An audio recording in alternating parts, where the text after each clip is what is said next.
Hello and welcome everyone to season 3, episode 12 of the Holler Podcast. I'm joined by my usual, I cannot talk already. Wow, My usual. usual constituencies, Richard and Carl. Richard, how are you doing this week?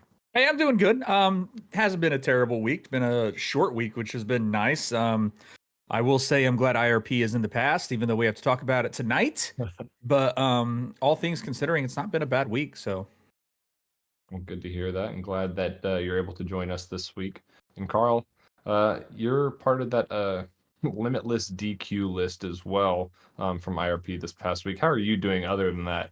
wow, Okay, straight into it. if we exclude IRP, I'm doing fine. You know, I'm a little sore. Did some house cleaning, moving some stuff around, so a little sore. But other than that, other than IRP, it's been a pretty good week. Well, I'm glad. But so should we get right into it? Now, let's go ahead and give a shout out to our sponsors, obviously, real quick. Obviously, Butt Kicker, the leader in haptics, Sundance Pizza, Ideal Lease, Ascendance Trucks, RevSimShop.com, Maddox Graphics, Advanced GG, and the promo code for Advanced GG, 10% off your order, is WolfX Live 10. And also, I guess it's technically a new sponsor, but we have a merch shop now, if you haven't been around the Discord. The link is somewhere in the Discord. It's in the, I think it's in the merch hauler channel I think I created. It's our Etsy shop, and all of the profits from those sales go directly back into funding the league, for paying for sessions, broadcast fees, etc., etc. So give that a check out when you get a chance. And we have some new merch dropping tonight. A little something for almost everyone, if you may. But with that, we'll get right back into it. Last week we were at IRP for the Beyond Limits 200, or like I was saying right before we went live here, the Beyond Limits disqualification 200. Look, before you continue with that, just a heads up. I originally did not want to sponsor that race, but because my camera decided to go out as I'm talking, F my life. Originally the Beyond Limits race was supposed to be Kansas, but Rev really liked Kansas, so I swapped him IRP with Kansas. So Rev cursed you're us. welcome, Rev. You cursed the Limitless team. So anyway, Yeah, man, IRP should have been the race control appreciation There you race. go. Definitely should have been. Yes. Man, we have a lot to get into with that because it was the most cautions we've had in a race since it was well before the change to no fast repairs. I don't have it exactly up. I do know it's not our top caution race of the season. We had 22 cautions at RP. We had 27 at Phoenix. So a little bit of an improvement there, but not much of an improvement at all. We had correct me if I'm wrong, but I believe that's our first, second, and third disqualifications of the season due to incidents. Second, third, and fourth, yeah. Second, third, and fourth. Okay. Because I believe Zach King also got a disqualification at IRP. Well, that's not a surprise. Ooh. Not a surprise, but I will say that is my second overall DQ. oh, so you have the other DQ in BRB history? No, yeah, in other BRB. Yes. I got DQ'd at Richmond. Richmond season 1. I forgot about that. Yeah, the one Jared's win. Yeah, Yep, season 1. so I was driving pissed off that race though. Well, what was your excuse for this week? This week, I guess we'll go ahead and get into it. Why not? Literally lap 1 or 2 or whatever, I was behind Brendan Maddox, and like I had gotten a pretty good feel of how IRP was running, and I was running pretty decent, like in the practice and the practice race and everything. And I was behind him, and I was right up on his bumper, but I feel, because I was on the brakes early because I knew I had to because he was in front of me. But I felt he might have got on it way earlier than I did, and way earlier than I was expecting him to. And I literally just barely got into his bumper. But because of IRP being IRP, it just spun him around. Which then we all experienced the unnecessary Brendan blow up as if he's this shit don't stink. But I mean, overall, that was my fault. I should have, slowed down way sooner. The second caution that I caused, which inevitably gave me my DQ, it was literally just like I didn't ship it into the turn or anything, and it's just the car got tight. I had all the damage that I had from trying to repair and everything. It just got tight on me, and I just barely got into Braxton's left rear quarter, and it just spun him around as well. So mine weren't like egregious or crazy at all. It was literally just a small tap both times, and it just sent him around. So it really sucked. I didn't mean to do either one of them by any means. So it is what it is. Move on. It's in the past. I've got a mountain to climb for Michigan to keep that 12th spot. So, Oh, and I mean, they are instants at the end of the day. I'd hope most of us don't intend to wreck somebody, but our new penalty structure is to prevent those mistakes from becoming around. And unfortunately, Richard and Carl, you both didn't obviously mean to do any of your incidents. Carl, I want to get into your first incident. Of what went through your head, just because for those that don't know, that incident started a track blocker in turn 3, which 10 to 12, maybe even 15 cars just kept piling into each other. So I had a decent stage 1. I think I even got some stage points. No, I didn't get any stage points.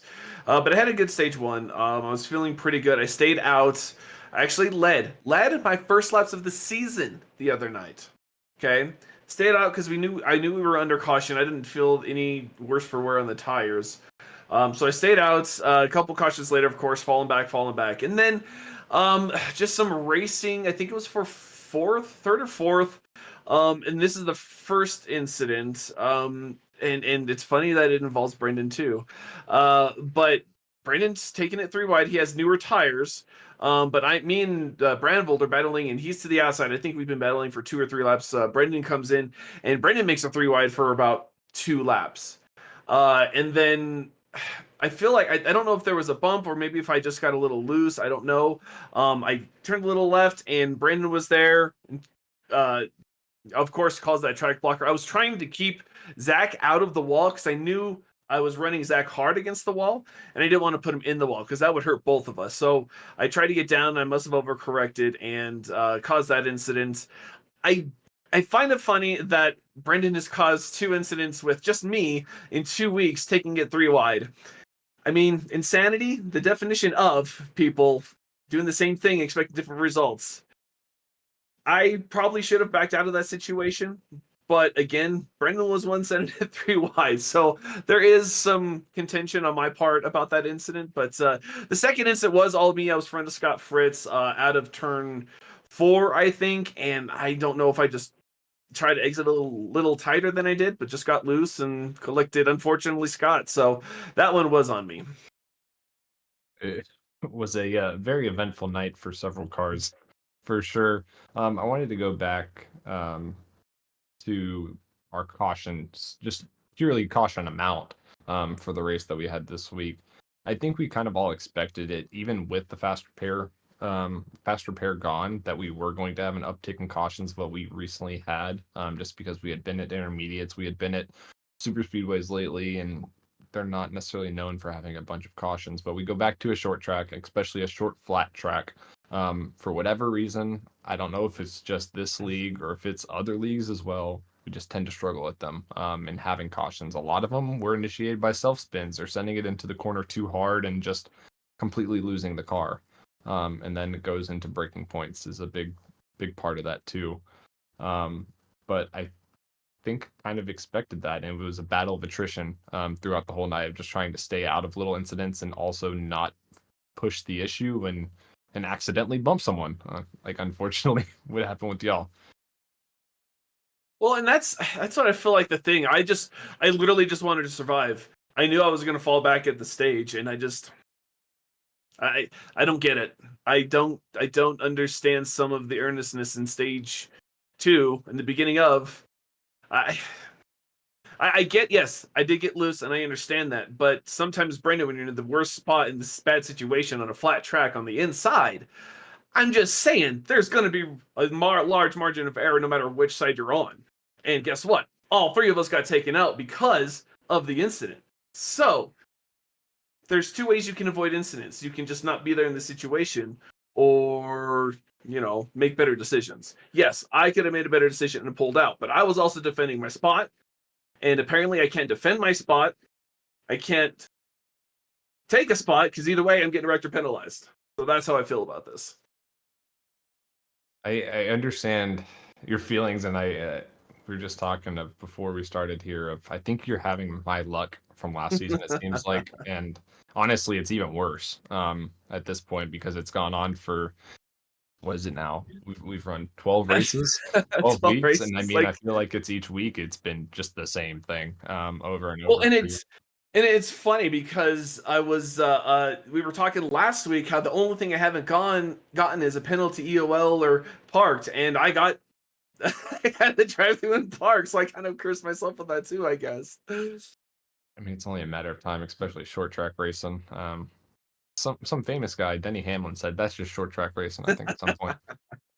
Well, I think also That's- what didn't help, and then I mean, this is not the end all excuse by any means, but it is a track that nobody has raced at with the Cup cars, so it was definitely an unknown for us. But I mean, overall, I thought the track was okay. I mean, it wasn't terrible. It just was rough at times. And so, Yeah, and another thing is, I don't know if I was just me and a couple other guys on my team that felt this way, but I felt like it was really hard to pass. Yes. Yeah, it really it- was. You kind of had to either dive bomb and really send a corner to try to get around someone, but you also had to give so much room on the exit because the way that the lines work of the outside line, basically diamonding it and coming back down the track on exit, and then the bottom line just moved up the track towards exit naturally, the way the corners were, and it caused a lot of problems there. So it was a lot of side by side racing. I think I started, I don't know, 16th, and by the end of stage one, I only had moved up like 2 spots, and I'm just like, I can't do anything, can't go anywhere. Like, I'm not saying I was good at the track by any means, but it was just like, this is hard. This is not fun. It was difficult at times, but it just wasn't entertaining at the same time. I think we learned a lot about that style of track without the fast repair now that we've had that under our belt. Um, I'm just glad we don't have something similar to that the rest of this season, I think. Well, and I think that the penalty structure, because I was talking to Rev after the race, the penalty structure for that style of race was not good. It really, I mean, it was literally 2 extremely minor mistakes and it was done, parked for the night. So it really sucked. I mean, I wasn't like especially when I mean, both of them, I wasn't pushing hard. It was just the first issue was different braking zones apparently, and the second one was just because the damage I had, the car just wanted to push that one time. I wasn't even trying to push it on Braxton. I was just trying to drive, and it stinks because of the issues that we've had at the beginning of the season that we had to change things. And I mean, that's what happened here at IRP. So I mean, overall, I could have drove better, but I don't know what I would have changed in those 2 situations either. So because like I said, the first one I felt like I braked very early enough and got into his rear end, and Braxton, the car just pushed because of damage. So oh well. And I'm not going to try to correct you by any means, obviously, but I think a lot of the thing that at least I try to preach when we go to these flat tracks, especially, is to be aware of people's braking zones, especially early on in the race. There's going to be a handful of guys that didn't practice at all during the week and still don't necessarily know what they're doing, so they don't know what their braking zones is going to be. So just to be extra cautious. But I mean, at the end of the day, incidents like that are going to happen early on in these races. It's just trying to be as cautious and aware of those things as we can. But I do want to give a shout out to Zachary Brandvold for his great qualifying effort. One, he did that in the practice race as well. He was super fast, and then feel like again with that Carl luck, he gets shuffled back, gets involved in a couple incidents throughout the race, and what did he finish? 18th. Yeah, 18th. So like not probably the result he deserved, but he was definitely one of the fast guys out there. And I know Zach practiced a lot. I think in the practice race Monday, he was fast. I don't know if he was wall riding or not, but I know he was fast, and he put in a lot of time. So it really was disappointing to have that incident, and instead of just me or another person take out half the field. That I think that if anything, that's the more bad I feel about it. If I could have just taken me or another car out, I would have preferred that than the entire field killer. But I mean, it is what it is, and we get to look forward to Michigan. And look forward to Michigan. We will. I know I for one am excited just to stretch out a little bit and go back to a bigger track and not have people directly below me and directly above me in a tiny little corner. So, oh man. And let's see what else we got on this race. 4 different leaders, 7 lead changes. Very low in both of those stats for where we've had in the season. I think it just goes back into it's hard to pass. We had 3, 4 different leaders. Carl, you yourself led a couple laps. Got those bonus 5. points that might not end up 5. helping, but hey, leading laps is good. Nick Renner also led some laps. Isaiah Sutherland led the most, and then Mason Houseman led some laps as well. Before we get into our standings, how about we go over our meatball of the week, since it still seems to be burned in people's mind already. Why not? And Richard, I would like you to Yes. go first. What is this? Meatball of the week? Oh boy. Yes.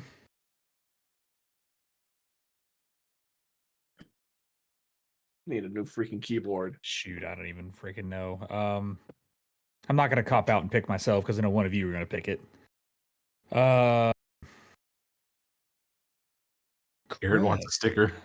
Jared wants a sticker. He did have a self spin that caused incident.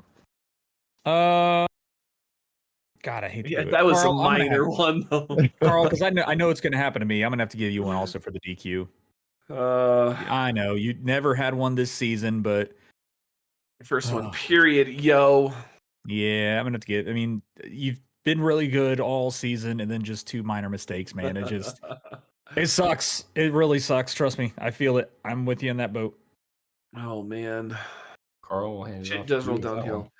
Yeah, well, you know what's funny is I'm gonna put myself as my meatball as well for causing a track blocker. I don't think I've actually ever done that because I've been racing almost 4 or 5 years now. I don't think I've ever caused a track blocker on anything. I've raced, we've done Kern, Martinsville, we've done some crazy tracks and still not. So yeah, I'm gonna definitely give myself on that one.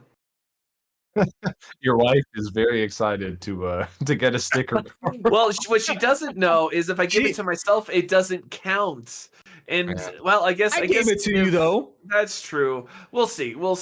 I don't know. A DQ at IRP. We'll see.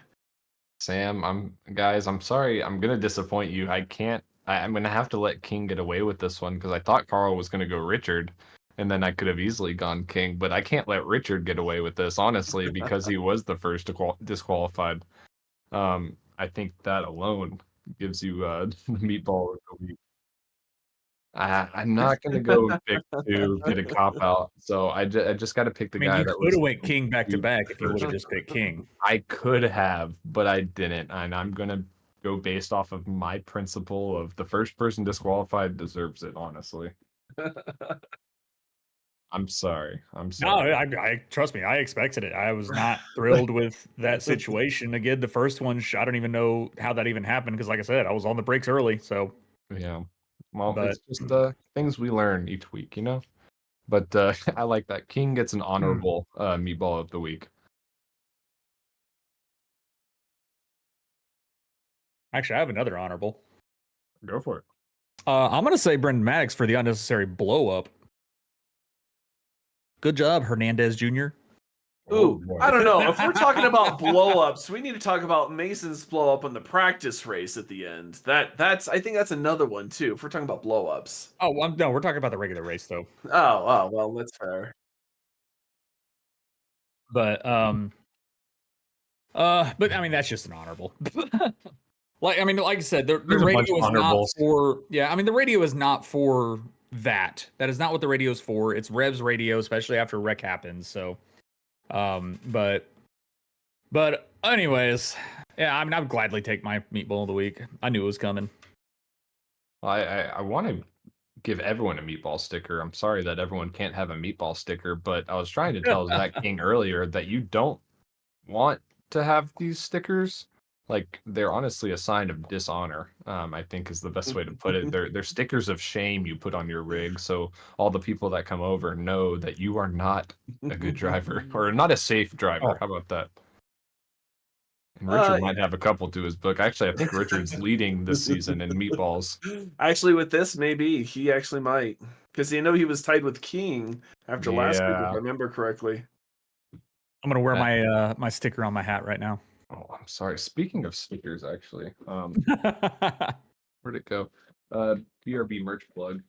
Ooh, plug it in, plug it in. I was getting some test products to verify quality, and I got the holographic sticker came in today. Ooh, oh, those are nice. Super cool, and I haven't peeled Hell it off yeah. yet because I don't know where I'm going to put it yet. But yeah, just want to show that off real quick. Quality is very solid. It's actually really thick, like plastic, kind of like a Oh, like a card, like a trading card sort of deal. Ooh. Rev gave me 3 stickers. Oh boy, yeah. And it's still not enough. It's still, not enough. I know. Oh man, This computer. Richard, you needed your new system. You should have invested Meatball in a new of the system before your podcast. monitors. Okay, to each their Yeah, own. $300 versus $3,000. Easy money. Come on. Okay. Come on, buddy. Obvious choice. But let's go ahead and get into the standings since we only do have one race left in the regular season. See where we currently sit. So as you can see on the far left, we have 7 names now in green, and those 7 are officially locked in to the chase. You have a couple other guys, Brendan Maddox, Jared Hughes, Matthew Catania, Dakota Camper, and Richard yourself are not currently locked in. The lock cutoff, I think it was 67 points we set it to, since that is technically the most you can get if you have a perfect race, and 0 being the least points if someone doesn't show up. So technically Brendan is not locked in, Jared's not locked in, etc. Right below the cutoff line, you have Scott Fritz, only 7 points out. Then you have Evan Patinko, Zach King, Zach Brandvold, Carl Pooler, and Jamie Plord. All mathematically still have a chance to sneak into the chase. However, again, it's on technicality. Realistically, the hopes are looking grim for a vast majority of those guys. I don't know. What do y'all think? Realistically, having a really good race and someone else having a really bad race, do you think you can catch up in points? With the way Michigan is, unless something crazy happens on the initial start or the restarts of the stages, I don't think a lot is going to happen. It's really easy to get kind of spread out in Michigan. Drafting is a huge thing, so I think taking care of that composite body is going to be a huge thing. I think honestly, the only one who may need to worry is Richard and Dakota. The real race, in my opinion, will be Dakota Camper, Richard Wilson, and Scott Fritz. They're all kind of within 30 points of each other. Above that and below that, it's kind of out of there. Matthew Catania 40 up, 42 up is Jared, Brendan 44. Then on the flip side, Evan Patinko, Zach King, Zach Brandville, myself, and Jamie, all from 38 to 62. It's just not realistic. You would have to win both stages, win the race, and none of those guys on the list, sorry guys, can do it. And I'm on that list, so I just don't see it happening. I think Evan Patinko has a very realistic shot at still making it. I mean, I have to have another bad race. Scott Fritz has got to have a bad race, but anybody after Evan, I don't foresee it happening. I know King is only 2 points behind Patinko, but just kind of history telling itself, I don't see King making it. But I think the points battle is going to be 100% between me, Dakota Camper, and Scott Fritz, and it's going to be interesting. I know Carl and we typically love Michigan, Adam, but we usually do pretty decent there, every time. So we're definitely looking forward to it. But nah, I mean, I can't. that's the last time I'll ever mention to Adam anymore. It's Oh, sure. so it will be. I promise that'll be the last time I mention it to him, because I mean accidents happen. It is what it is. That could have been our first win for Limitless 1-2, but now it's going to be a really really awesome points battle to watch. I'm just going to stay out of trouble, but also try to stay fast and up front. So it's going to be fun to watch. And I mean, Evan's got to have as close to a perfect day as he possibly can if he wants to try to make it. And I was about to ask you really what your strategy is going into to Michigan. I mean, you don't have to give us all your information if you don't want to. But I'm just curious, picking your brain of only 7 points. That's not much. It's not much. I mean, I've got to. I mean, it's going to be a team effort. I'll put it that way. Oh yeah, 100%.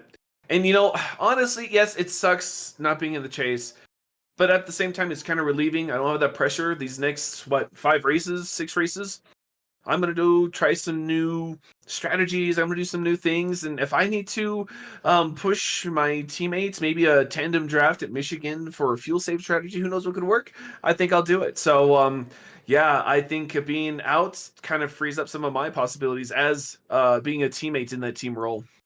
It seems like a Bubba Wallace, Tyler Reddick scenario. Was that at Vegas? Was it Oh where they man. were Oh helping each other? I think Bubba was out of the playoffs and he would like yeah, lap I think it down. was.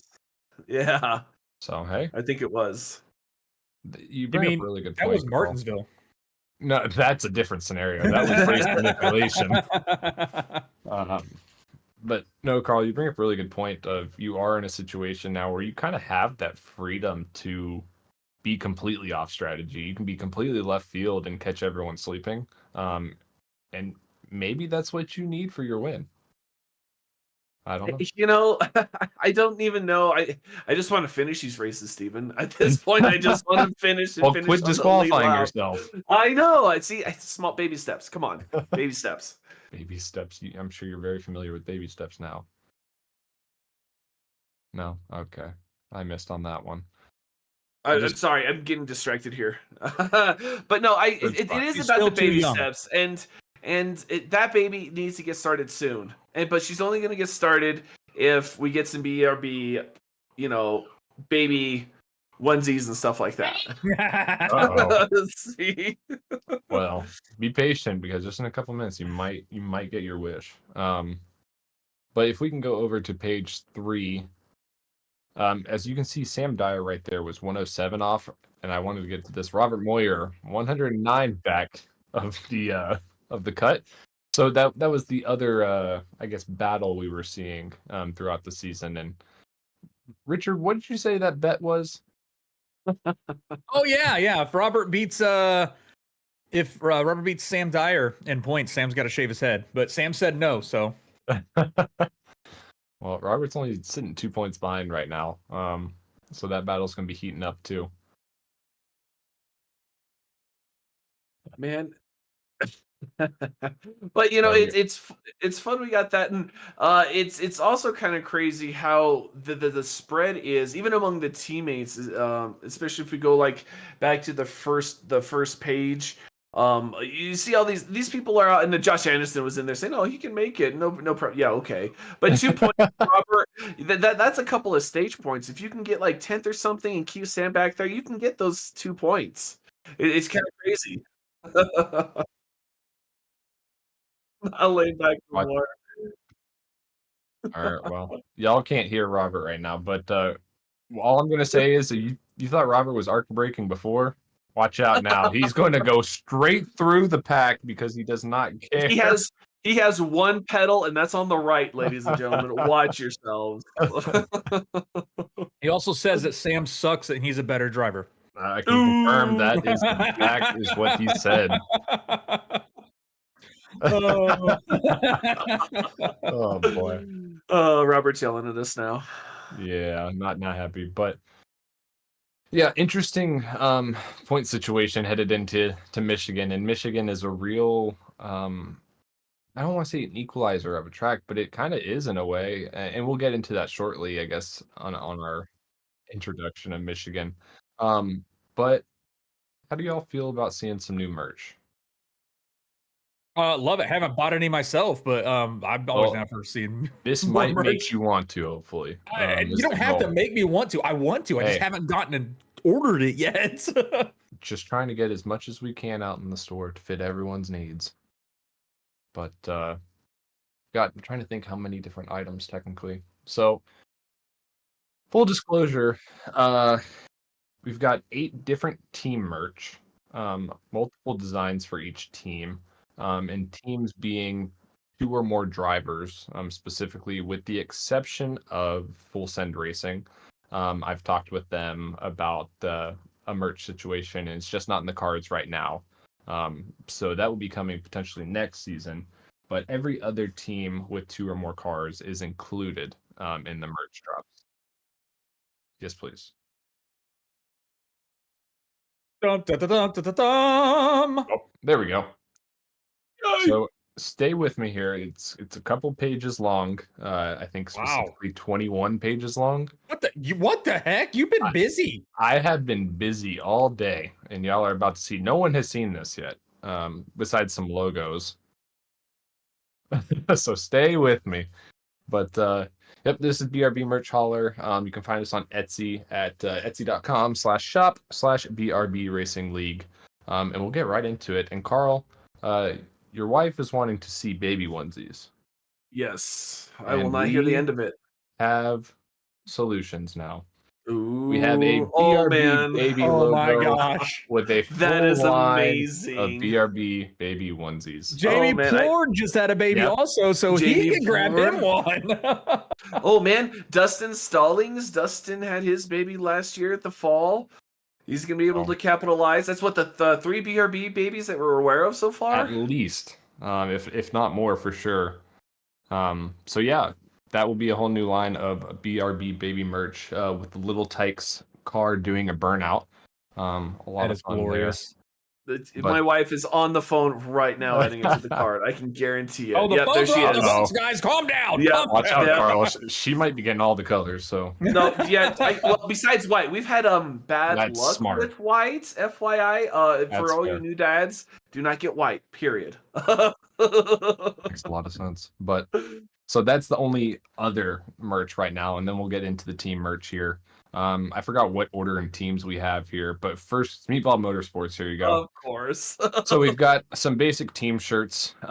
Each team has a basic team shirt, and then they also have a graphic team shirt. And they're going to be in various colors based off of the team's colors, and all of the colors and options are available on these screens here. But yep, those are the Meatball Motorsports shirts. We'll go to their graphic shirts here. Each of the graphic shirts will have each of the drivers and their names, team logos, league logo, full That is with sick. other graphics as well. And yes, all of these colors right here are what's available or what's going to be available once I post them live tonight after our show here. We'll move on to the Maverick Motorsports team shirts. So these team shirts are more, I guess, like stylized after like a driver suit or like, a team crew shirt. Whereas the graphic ones are designed more for like a fan mentality. Man, you got to get one of each. Like one for race day, one hey, for walking around. Like you're you got to get telling one me. of both. You're telling me. Are these live yet? They are not live yet. I can do that here in a moment. I can make them live. But then we Man, go to those the are Maverick graphic freaking shirts. sweet. Okay, so the next meetup, we got to meet up with all our race shirts and get signatures on. from everyone. Hold on. Oh. Mason said he's having a baby, so he can get the baby onesies. I mean, you can get it for yourself, buddy. I'm sure Zach King could fit in a baby onesie. There you go, Robert Moyer. Freaky fast Oh racing. man, look at that. Look at that. Oh man. But see, you gotta get your team jerseys and start Ye- signing them when you guys do the meetups. There you go. Sign and date. Those are too cool. That's So- a good one. And to be clear, these are the front of the shirts.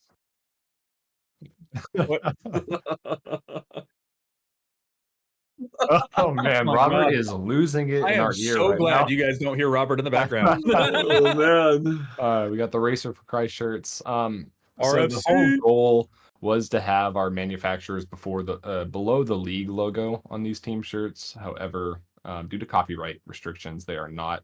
And it's hard to see from these little images, but all of our league sponsors are on these as well to pay thanks to all those sponsors as well for all they do for us. And we got the Racers for Christ shirts as well. They're Man, all very Steven has been similar putting in styles. that overtime, guys. I Let's show him some love. I'm not joking. I have literally been working on this for 18 to 24 hours straight. Woo. A lot of Insanity. time, but a lot of fun as well. Got our Accelerate Racing shirts. I really, really like these orange and purple ones. That purple Their one's Yeah, those look colors sharp. are awesome. Those look real sharp. All right, who's a McLaren fan? Get the orange one right now. I know there's a There you couple Accelerate McLaren fans out there. Then the Accelerate team shirts or graphic shirts, I guess. Again, the purple is just I love it so much. Yeah, the purple really does look good. Even got Man, some these are CFM awesome. in there. CFM, we got to CFM boys. I don't know how many more I have. At There's- least 2 more. There's a total of 8 teams I know that were made for. Next level. Next level. Those look Well, there you clean. go. Yeah, the next level Well, those are the colorway key didn't colors, work though. well Black, gray, enough. red. That's like perfect. White was not going to be an option, but it is an option for this No. one. There's a little bit more with this one. There you go. And then is it Limitless? It's his Dang. Limitless next. Ooh. It actually looks like one of my exits. I like that blue. Ooh, I may have to snag Mhm. one. Uh-oh. Have to snag one. Uh-oh. Do you know what material they're made out of? Oh, let's go. I am 99% sure, and it'll say on the website whenever I post them live. I think they're 50% cotton and Yeah, the gray one is 50% probably my polyester. favorite. I Okay. think they're a blend. They're more of like an athletic shirt blend, Ooh, like nice. a moisture wicking. Very nice. Ooh, I'm gonna have to capitalize on that blue one. Oh, and you got my throwback scheme on there too. That's Yes. awesome. That's I had to awesome. go back and get these photos. Oh, I don't know why. Did that double? It It seems might like it have. did. Maybe that's the end. That is the end. But yes, there you go. You have all your options. Those will be live on the store. I'll get them on as soon as possible. By the latest, they'll be on right after the podcast ends. But yeah, feel free to go on there. And just a reminder, 100% of the proceeds go directly back to the league. And at the end of the day, our margins are not very large. We're not making money hand over fist. I think I was telling someone earlier, we'll be making tens of dollars with hundreds of sales. They're priced for you guys, so you Right. guys can buy them. You can afford them better. It's not whatever little bit we make is going back into the lit league anyway. So, and it's very minuscule what we're making. So we did what we could to try to give you guys a fair price on the stuff, so it doesn't make you go broke, but we can still at least help fund the league in some way with it as well. Exactly right. And I love how my wife is putting a notice that she's spending money on He's us. spending money. All right, guys, if I'm homeless in the next 36 to 48 hours, you know why. it's for a good cause. Come on. It is. You know what? I may have to resettle. Who knows? Who knows? You can come to Savannah, Georgia, Carl. Come to the We'll East find you a Coast. place here. But Zach, Hey, I'm we've sorry already we been cannot trying to get convince dry. Carl to come to the East Coast because racetracks. Seriously, but man, I'm addicted to this rare mountain air. It's too much. We have mountains in Atlanta. Those aren't mountains; those are hills. We Come have on. mountains. You do have mountains out in Bristol. That is true. Zach, we cannot get dry fit. There's some licensing thing that makes them insanely expensive for a dry fit shirt. And then the prices for the shirts when they go live, they're going to be $24.99 plus tax and shipping. Ooh, that is not bad. That's not bad at all. It is again as affordable as we can try to make it, with covering the cost for the shop and all the fees that Etsy likes to charge us. Ashley wants the buttons also. Yeah. Oh, I know. Oh man. She's already started a list. She's already started a cart, by the way, because she had the pins. By the way, they have pins for meatball pins, Powder BRB Puff, pins, winner. powder Yes. puff pins, winner, the hats and everything. It was like, oh hey babe, wouldn't it be nice if you got a hat and put all these pins? Like, oh that's a good idea. She got on there, put them in the car, and it's like, you know what? If you got some onesies, I totally buy a couple onesies, and then that's coming out, so that's going in the car. So yeah, I this will mean, be this will I hurt. told you guys to give me recommendations and I'll work it as I can. There's definitely going to be more to come. It's going to take time. Robert saying no, no more. No I think more. this is a Yeah, great. I think this is a great start to the store for season 1 or for season 3. fair. I think let's take a 4? break. I think season 4 comes out. We can definitely start launching like the champion shirt, the championship shirt and things like that. But I think this is a great start, More work. Steven. You've put a lot of work into this store, and guys, hope you love it. I know I'm gonna be buying a few shirts and hat and other stuff as well. So Same here. A lot to build off of. It's a great base, like you said, Richard, and that was the important thing. I really hate how expensive the hats are. I do say. yeah, the trucker hat being what, $30? Yeah, like that's unfortunately that's what we have to do. Yeah. Specifically with embroidery, there's a big $6 extra fee to the cost of the goods to be made for embroidery. So yeah, it's not great, but I am getting those live currently actually. Oh, looky there. So Multitasking for Dang. Stephen Borbell. they are officially live. Give it a minute or two to refresh on y'all's end. But yeah, feel free to go and browse, and if you have any questions, reach out to me. Um, and also, for those that have already ordered, I know there's a handful of y'all that have already ordered things in the past. I know they haven't been delivered yet. I've gotten notifications that they should be here within the next couple of days. Actually, I think I saw by Monday, by the latest or so. Whenever they get there, please take a picture and send it and share it with us, just to want to ensure that you get the best quality. And if there is anything wrong with the quality, reach out to me and we'll get it fixed up right away. But there shouldn't be. I've done a lot of digging to make sure we try to get the best quality we can. But yep. So those are live. Go take a look, and we can move on to Michigan next week. Does that sound good, guys? Michigan. Oh wait. No, we need to stop. Oh. We need to stop We and do need to give a stop. round of applause for Stephen Borbell for winning the Well, thank- BRB bonus brawl powered by Maddox Graphics.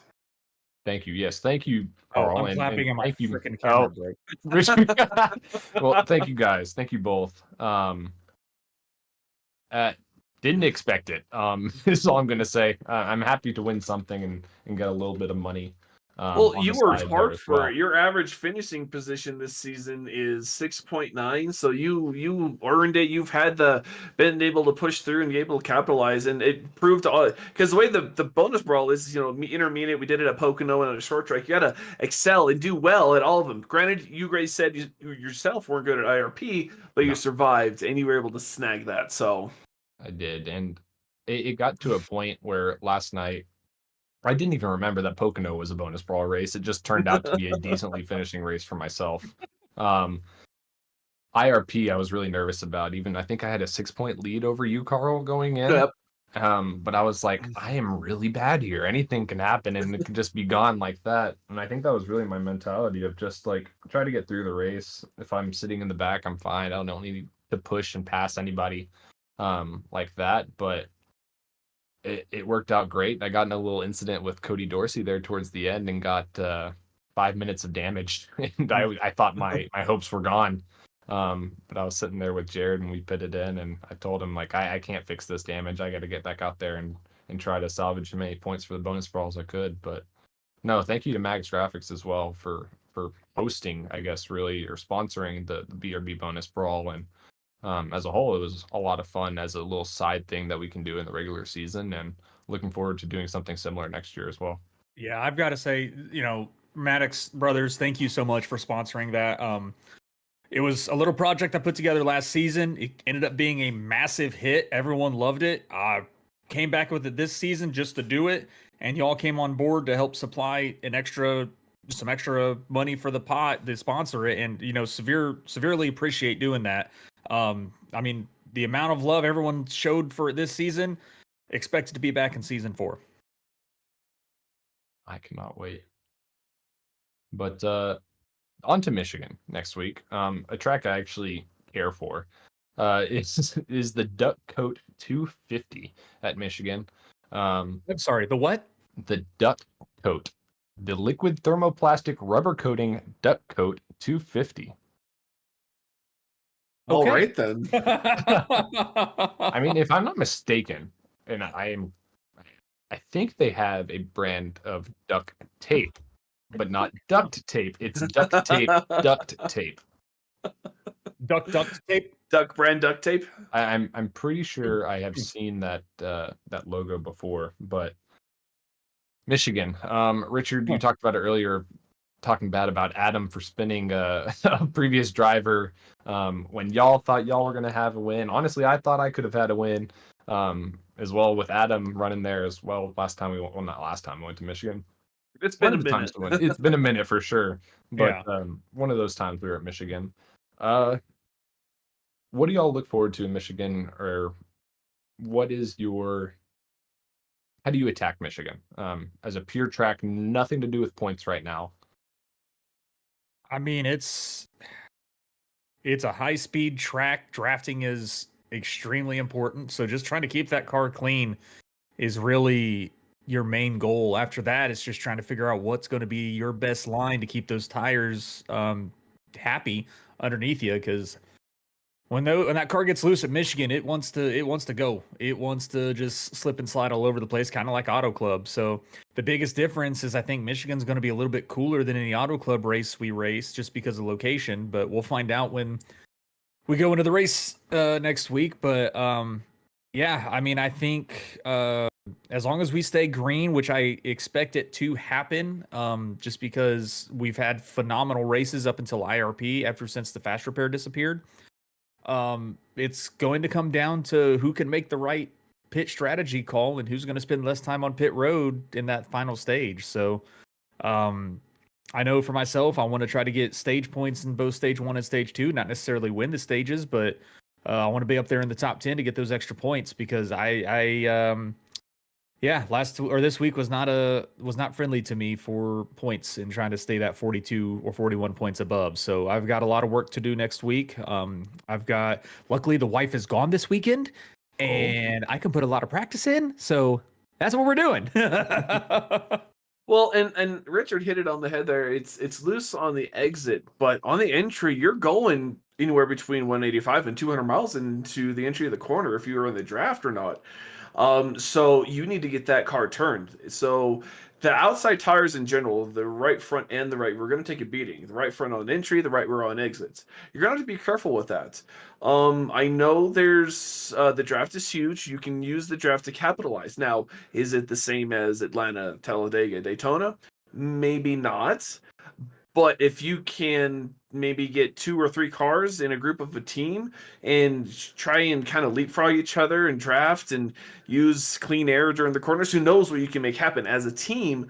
And then green flag stops, I think we're going to see them again at Michigan. They are going to be imperative to practice them. You don't want to get caught speeding on pit road. It's a pretty easy pit road to get on. But again, this is Michigan. It's a 2 mile, super speedway, and you get going quick. So getting those green flag stops down is going to be imperative, and that may weed out the men from the boys after those green flag stops come and go, and see who's at the top of the end. Yeah, I definitely think there's a good chance that we're going to have green flag stops, thankfully, with going back to a bigger track. And it is a lot of fun once we get into a pack at Michigan. I think y'all covered it really well of how the track drives. I'm really interested to see how it's going to be with dirty air. I don't know if there has been an update to air effects or anything of that nature since the last time we've even driven Michigan. I don't even remember the last time we've driven Michigan. Well, I mean, just by knowing how. No? Did we do season 1? I think we did probably did season season 1. 1. But I think just by the way we felt that cars drive at Daytona would give a decent kind of heads up to say how these cars are going to drive. They don't suck up as easy as they used to, so it could be a little different. Balls. And Carl, you brought up speeding in pit road. I'm thinking of what Rev's thinking of Galvin. Unfortunately, making that kind of error, and we definitely don't want to be making those errors, unforced errors. That is, rather have Adam spinning out Steven Stympian than speeding on pit road myself. But I mean, I'm curious of if tires are really going to come into play. You're definitely going to have a split there, pending obviously how cautions fall and whatnot. But I don't know. I'm excited for just more pack style racing with fun, engaging passing opportunities. It's one of those tracks where most of the time the outside lane will be dominant, especially as the tires wear, but you can do that slingshot, that kind of a full send into the corner, cut up in front, and get that spot. It could be interesting, but you're going to burn those tires up. So I know, Steven, you don't think tire management's going to be that big, but I think it will be. I think it'll depend on who's good throughout the corner and who has that long run speed, really, versus being able to take the corner and giving up on the exit or vice versa. I do think tires are going to be a bit of a concern, especially at the rears. With the way these cars are geared, it could be a little loose on exit and it may spin those rears. So I think that's going to be another thing to look out for. And I totally agree. And maybe I'm not saying that tires won't be important, but I'm thinking of a situation of like if we have a late race caution, let's just say, and you have 10, 15, 20 more lap old tires, do you go in and get new tires? Can you make those passes that easily in pack? I think you can. Well, I mean, let's look at strategies Michigan. Are born. Exactly. I mean, Michigan, we've seen it on NASCAR these days. You can go 4 wide through the corners. I think it's going to be very difficult to make old tires work here at Michigan. I mean, Yeah. Sorry, go ahead, Richard. No, I agree. I think old tires, I mean, it just depends on, like you said, exit out of the turn. Your car's going to get really loose. I mean, you might be able to keep the car under control, but that's still scruffing up a lot of speed nonetheless. So, I mean, Carl, you and I made it work on a 2-tire change. Like, tires can be important, but I don't think they're going to be, you need 4 tires in order to, like, I will say if you're not going to take 2 tires after a long run and everyone pits after a caution. That's not happening because we experienced that. We only took 2 tires. We were in the lead and everyone came up, right behind us, but nobody pit. You guys were all on newer tires and Carl and I just got shuffled back. So, I mean, that right there says tires are going to be a big issue. I think you will need 4 tires. I mean, you might be able to make 2 tires work. It's just going to, it's going to be a gamble or a testing situation for, the drivers. I mean, Carl and I, we almost made it work. We almost were heroes, but, the powers that be said no. But it's all good. We'll see what the strategies call out for next Tuesday. Some drivers might opt to take the 2-tire strategy. Other drivers might opt to take the short pit strategy, or we might get the typical Zach King wreck with 15 laps to go, and we have a caution come out. I mean, not just you, Zach King, but just in general. and see, that's also the importance of these green flag pit stops and practicing, because if you don't practice, you spin out and cause that caution. And then 1, you're labeled the meatball because you caused a caution on green flag pit stops. 2, you messed up the strategy for someone but helped someone else. And that's what you kind of want to avoid. You don't want to have that target on your back, because I've been there. Trust me, it's not great. Real quick, I'm going to interrupt just real fast. Thank you, everybody, for already putting orders in. King has already put 2 things in. It looks like Brendan already put 2 things in as well. So, guys, and that Eric is awesome. Jensen. My phone is blowing up. I'm not gonna lie, I'm creating my own little cart right now as well. So Ashley's asking me for colors. I mean, why not all of them but white? No, because well, yeah, there are issues. Trust me. I don't want to go into swaying any orders, but We need more people practicing. Oh man, Practice. What? is there not a practice race going on? No, not a No, practice there's a race. practice. There wasn't enough. Yeah, there wasn't enough Ah. interest in a race, so he just put up a 4-hour practice. Gotcha. So, yeah, I was upset when he said race. I'm like, excuse me. I I popped in and out of the Discord, and I thought I saw a race going on, or being announced earlier this morning. Maybe I was just reading too early on into it and didn't follow up. It was an Possibly. idea, but not enough support behind that idea. Gotcha. Yeah, it's an unfortunate night, especially honestly for us to have a podcast with the USA Canada game going on. I know that's captured a lot of viewers nationwide currently. I'm surprised, but it's honestly, it warms my heart to see hockey getting some attention when it's on a national level. It's pretty nice. Yeah. Now we But- just need some sort of national sporting race events. I mean, what is that called? We'll get into the Daytona 500 here shortly. Oh goodness. Let's go ahead and pick our winner for next week. At Michigan, and last week we were all incorrect. Once again. Although I chose the guy who had the fastest lap and led the most laps. Well, too bad he didn't win the race. I know. Where is my other screen? I wanted to see. So currently, Carl is 0 for 12 or 0 for 9. Or wait, Ouch. 9. 0 for 11. Sorry. No, wait, we missed 2. 0 for 10. What is going on? I am 1 for 10, and Richard looks like he's 1 for 9, roughly. But yeah, only 2 total correct this season for all of us. So we're not great at knowing who's going to win these races. Honestly, we might be jinxing most of these people. But Carl, we'll let you go first. Who do you want to put a jinx on this week? Oh man, who do I want to put a jinx on this week? Oh man, I did that last week. Oh, thought that didn't. Well, that did work, I guess technically. Man, that's a tough one. Looking at you know what? I'm gonna say Johnny Wood Jr. Just because I know his tire save game, I know he knows where to put the car in these really wide racetracks. I think my teammate can get it done and go into the chase with a lot of momentum. I think that is a really good pick. He is great at intermediates and intermediate plus. So yeah, hopefully you didn't jinx him.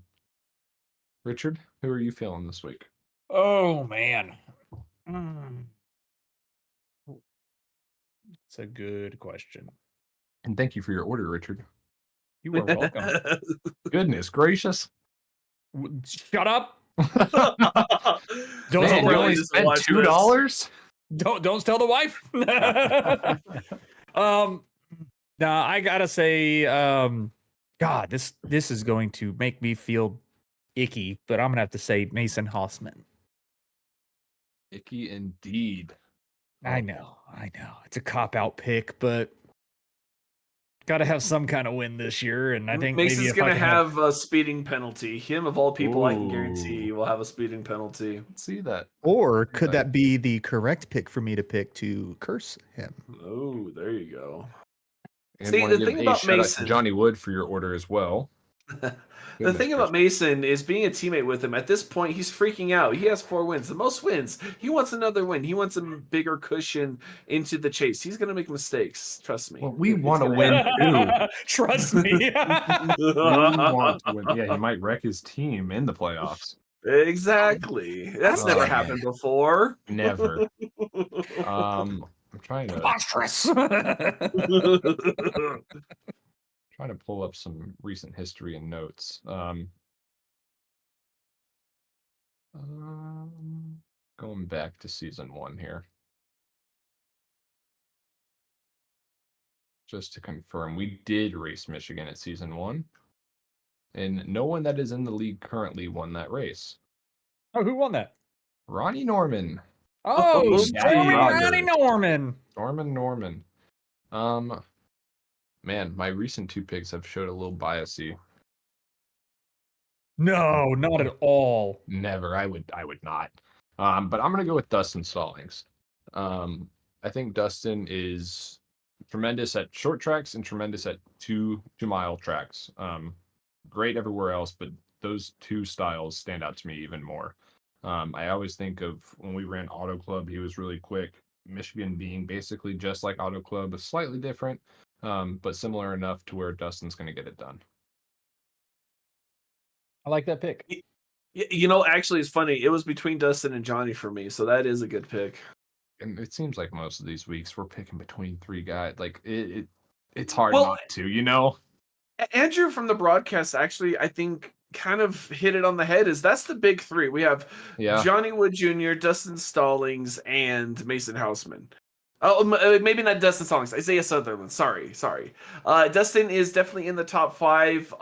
But yeah, it's definitely one of those. The big three is Isaiah Sutherland, Johnny Wood, and Mason Houseman. So it's kind of goes without saying. Dustin is also in there. I know. Who else has been? Man, a lot of one-off winners. I mean, to go to camp and get another one, that'd be hilarious. It would be awesome. Honestly, I wouldn't be complaining about it. Nope. But I don't know. Maybe one of us. Maybe Carl gets his first right, and then we all get one winner so far this season. We can be tied up. But I guess Right now, I'm channeling all my win energy into fantasy because I got to have a title to defend. Oh man, that did not start well with me. My strategy was not great. I picked a lot of bad, quote unquote, bad drivers. And I think I'm in last by I have half the points of the person in front of me. Well, see, and that's where Daytona gets you. Do you want to use some of your picks up early on at Daytona, or you want to try and spread them out? And depends on how you do it. Yeah, and that gets right into our NASCAR talk, and we'll get right into that. Just want to give a quick shout out, obviously, to our sponsors: Butt Kicker, the leader in haptics, Sundance Pizza, Advanced GG. Use promo code WolfXLive10 for 10% off of your order. Ideal Lease, Ascendance Trucks, Rev Sim Shop, Maddox Graphics. Again, all our usuals. We love you each, and thank you all for supporting BRB. But yeah, back to the fantasy talk of with NASCAR, especially starting on 2 super speedways, technically, being Daytona and Atlanta. It's really difficult. It's like, do I burn Ryan Blaney's and my Chase Elliott's and my, well, you're not going to really pick Kyle Larson, but your heavy hitters, that guys that you know are going to perform at most places. It's a real interesting balance there. And it's not even just that, because like, yeah, we starting off with 2 technical super speedway races, but then you have Coda right after Atlanta. Like, what a wild start to this season. And I'm not gonna lie, I don't know if I like the whole Atlanta after Daytona like schedule they have, because I don't want to see 2 drafting tracks back to back like that. But that's just my personal opinion. I will say Atlanta has gotten to the point where it's completely different. It's its own thing. In a way, it's like an old, worn out Daytona before the repave, I think, is the best way I can really think of it. Obviously a lot smaller, but it drives similar and has similar characteristics of handling is important. You can't be on the throttle full time. You have to really modulate your throttle, keeping distance and making sure that you can turn the car. There's a lot more quote unquote skill that goes into Atlanta racing. It's definitely a whole lot of luck too. I think the luck is a little amplified just because how narrow it is. It's hard to avoid a wreck. You're kind of you are absolutely just there. Whereas Daytona, it's a little bit bigger and you could get around a little bit more. But and I will even say this, like, watching the other races at Daytona, a lot of the drivers were talking about how the Daytona surface, and my camera just won't stay connected tonight. That's fine. I don't mind hitting start every time. But I've got something going on my computer. But they were even saying that like the surface of Daytona is starting to feel really weird, where handling is becoming an issue. So the Cup cars, obviously not so much. Those cars are designed to stick to a track, is what it seems. But except for Ryan Preece, for some odd reason, knows how to fly them. But yeah, I mean, Atlanta is starting to see a little bit more character build into it. They do have to let off later on in the runs because the tires do kind of wear out a little bit, losing that grip. So Atlanta has become a lot better of a race to watch. And besides, and Daytona's also getting a lot better if the Cup cars would just stop with this fuel saving crud that they're doing. It's getting so annoying. But Well, wait a minute. I don't think we saw a lot of that at Daytona because they were Yes, we three did. wide through a good portion listen. of it. Yeah, they were, but all 3 lanes were intentionally slowing. They were all 60% throttle at one point in time. All Can 3 we talk lanes. about though that NASCAR's phantom cautions? Oh, dude, what the heck? For debris that no one Yeah. can seem to find. Yeah, That's probably think that was NASCAR. That's probably cut out NASCAR going, fuel okay, saving stop element. with this fuel save stuff. Yeah. Like, come on, guys.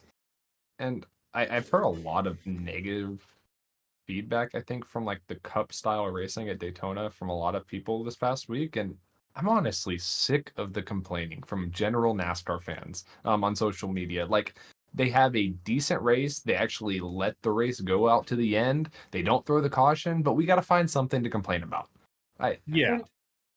I'm sorry, we were 3 wide for a decent part. There were parts in stage 1 and 2 like, oh, we're 3 wide. We're only halfway through stage 2. Like, okay, this is good. We're going to see some stuff. I think it was a better Daytona race than we've seen this past couple of years. I will was agree thoroughly there. enjoyed. Even though there was a rain delay, a lot of people stuck around. Mhm. A lot of people got really drunk, it sounds like, and it stuck around and had some fun. But I think it was a good overall race. And I'm starting to think that, you know what?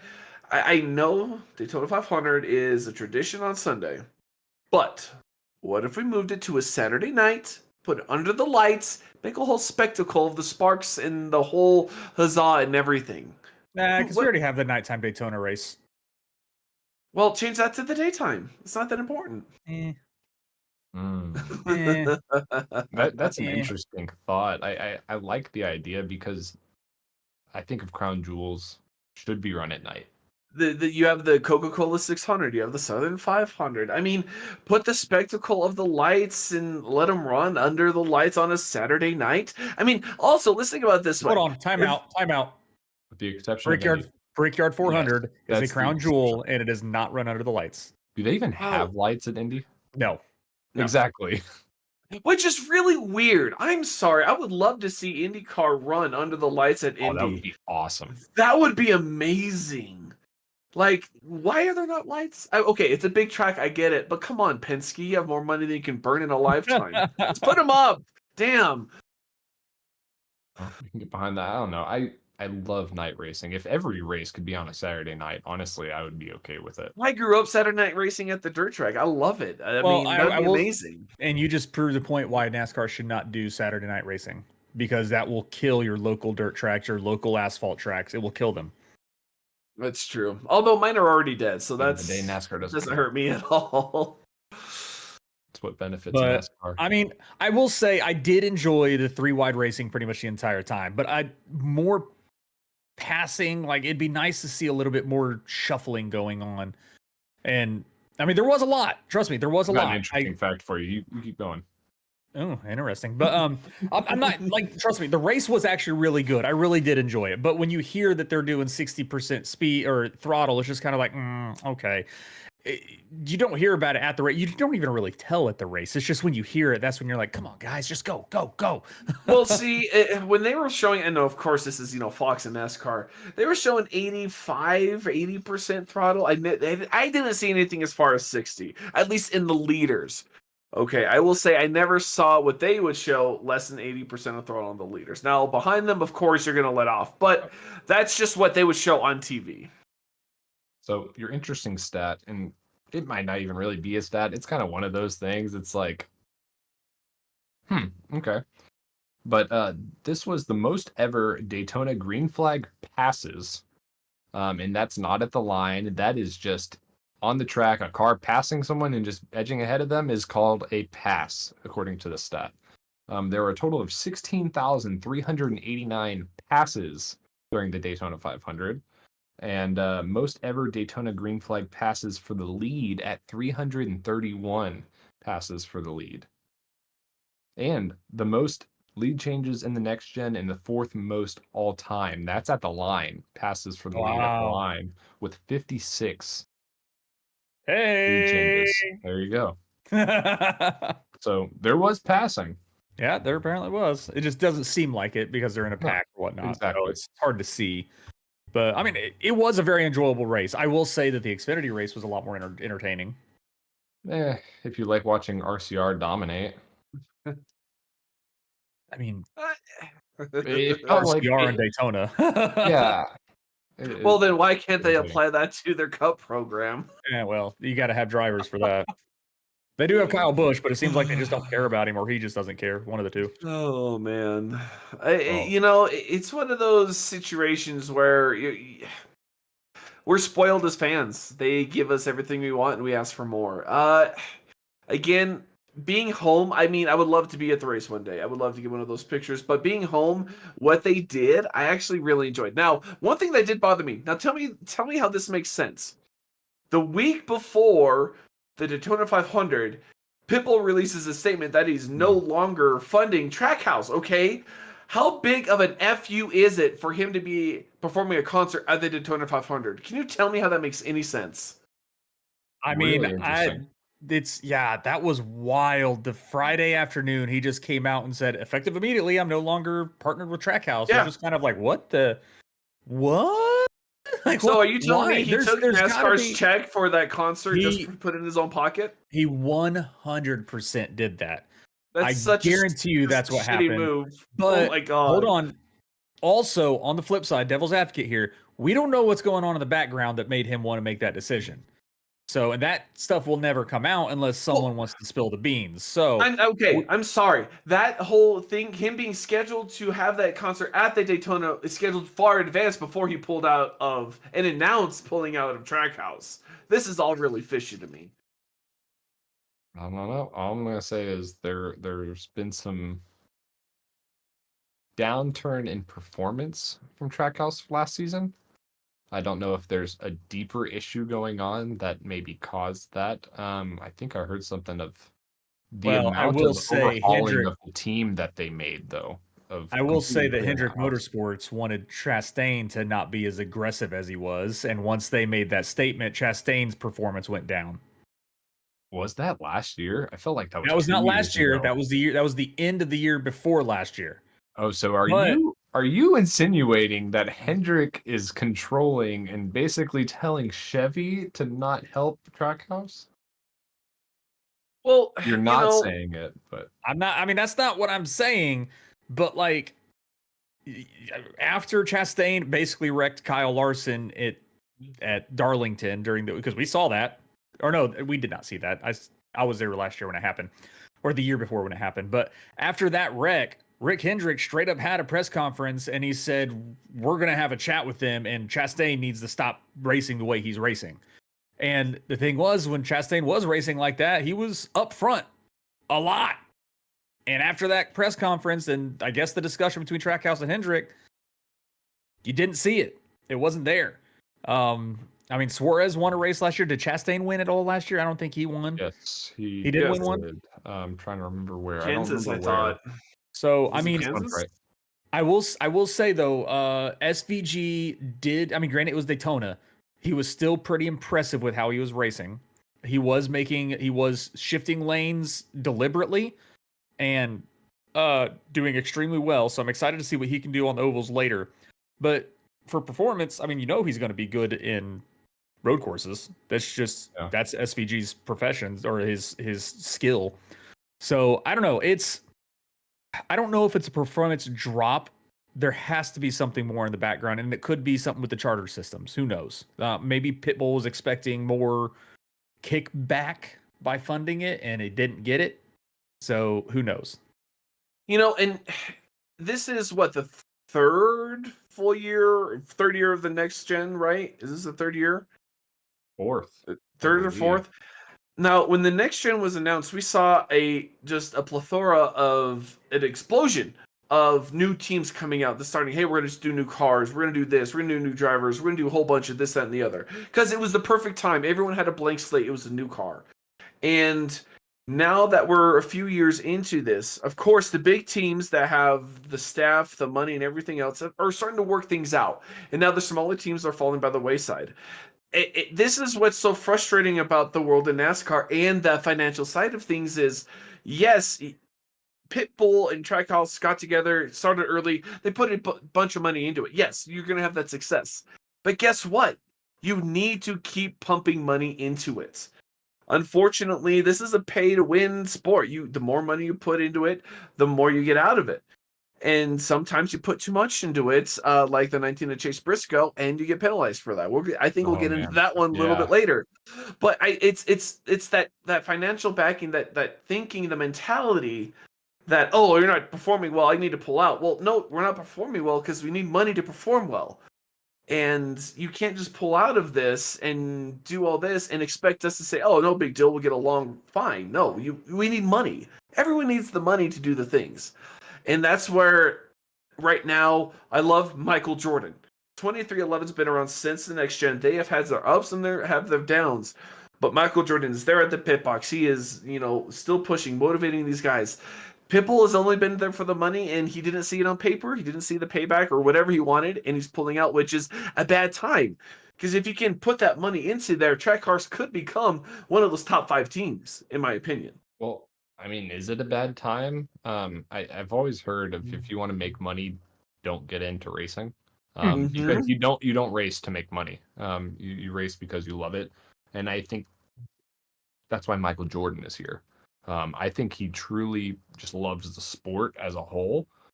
He said it's something that he's watched for years now, and I believe him on that. And you can just tell by his level of commitment. He's there at a handful of races. He really tries to make an effort. Whereas Pitbull, was more of just a financial backer, an investor, never to really be seen from. And maybe he, kind of like Jared and Brendan are saying, if he made his money and he's just getting out, or he's lost his money and he doesn't want to lose anymore. Yeah. But I mean, Trackhouse did get their startup basically from Pitbull helping them out. And I don't think they're in a terrible position. I think last year was, like I said, it was Ross Chastain changing how he was asked to race. And then, them shifting their kind of focus on more than just Cup, because they have the MotoGP also. They did the Rolex 24 this year with the Corvette and TF Sport. They brought on SVG from overseas, got him out of V8 supercars into this. So, I don't think they're focused on the now. I think they're more focused on the future, because we have Connor Zilic, who's in Xfinity right now. And I think if he performs well this season in Xfinity, I'm not gonna lie, I think Suarez is out next year. There's alarm bell sounding that he is out this year. Like he is gonna run the run this season. He's done. That's what I meant. Like he's next year when the new season starts, he's out. I don't think that'd be much of a shocker, especially with Zilic knocking on the door. It's hard to hold that up, and I know there's been talk now of over in the Hendrick camp. We saw a little talk about it in our general chat. Was it yesterday? Yeah. Of is it Corey Day? Corey Day potentially replacing Bowman either in the middle of this season or next season. I could not see the middle of this season. No, you don't think they would be crazy? No, I don't think they would do that to him. Again, I don't really think Bowman. I don't think he's on the hot seat. Has he underperformed maybe to the level of Chase Elliott, Kyle Larson, and William Byron? Maybe slightly. But yeah, I think as a teammate to those guys, he's underperformed. But he is a decent driver. He's not great, but he's a mid-pack driver. I'd really think that's what he is. Playoff driver every year. Yeah, I still think he can land on his feet somewhere if Hendrick drops him. No, well, here's the thing, though. We see it in teams and even head coaches. I speak personally from the Nuggets, where we had I think it was George Carlin. He was the coach. We could get to the playoffs every year. You can do it. You can do it. But after a while, you realize the playoffs, and that's it. And that's your ceiling. And you want that championship. You want that Final Four. You got to go in a different direction. It's a tough call. Do you want the consistency of, we'll get to the playoffs, but that'll be it? Or do you want that hope of, just maybe this is a championship year? By the way, Jared, Zilic will be in Trackhouse. He is basically contracted with the Trackhouse already. Imagine he races. If he goes to Hendrick instead. I doubt that'll happen. Being contracted with Trackhouse. The only thing that it could happen. It would be a money thing if Alex Bowman for Connor Zilic trade. So Everything that I've seen, Connor Zillage is backed by Red Bull and Chevy. So who knows where he could go? Mhm. I mean, he's contracted with Trackhouse also. Yeah, Well, but those driver contracts are so loose, I feel, these days. Yeah. Let's also think Connor Zillage could say, "Oh, this oval racing is crazy. I don't want to run with these rednecks," and go back to road racing and win championships there. I mean, Connor Zillage's path is so wide open right now. It's hard to say, "Oh, he's going to be an Xfinity champion, a Cup champion." Oh, but, man, he can be any champion he wants at this Yeah. point. You really could. But it'll be exciting to see him move up into the Cup. I can't. I'm going to watch him all season long this year in And Xfinity. Carson Quaffle are definitely Carson, the two guys that he was doing good until he got wrecked out. yeah. Again, that's Daytona. Yeah, what it that's the is. truth. Although I very rarely see people not stop for for the pit stall and Oh take out my another gosh. car. That was crazy. I've been embarrassed before, but on national television like that, I don't know what to say about that. Whoopsie. Mm. That's about all you can say on You that. brought up the 100-point penalty and 10 playoff point penalty to Chase Briscoe for an illegal modification. I was reading something earlier that was going into more detail about it. I didn't get to the end of the long document, but I do know it was a spoiler modification. Is that what explains their single car qualifying speed? Honestly, you shave off a couple thousandths of an inch on a spoiler, reduce drag by that much, that could equal 2-3 tenths at Daytona. Easy.